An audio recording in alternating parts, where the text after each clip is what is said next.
ومن حقق الإيمان كان أقرب إلى الرحمن. قال الله عز وجل: أولئك الذين يدعون يبتغون إلى ربهم الوسيلة أيهم أقرب ويرجون رحمته ويخافون عذابه.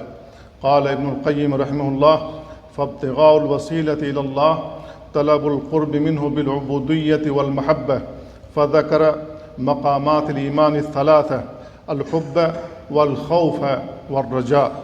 والقرب من الله لا ينال إلا بالقرب من حبيبه صلى الله عليه وسلم باتباع شريعته والتمسك بسنته.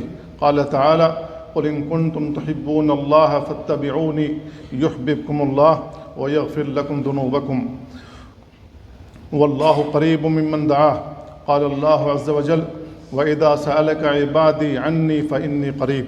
قال ابن القيم رحمه الله: الله قريب لا يحتاج في دعائه إلى النداء، وإنما يسأل مسألة القريب المناجي لا مسألة البعيد المنادي. وهذا الأقرب من الداعي هو قرب خاص ليس قربا عاما من كل أحد، فهو قريب من داعيه.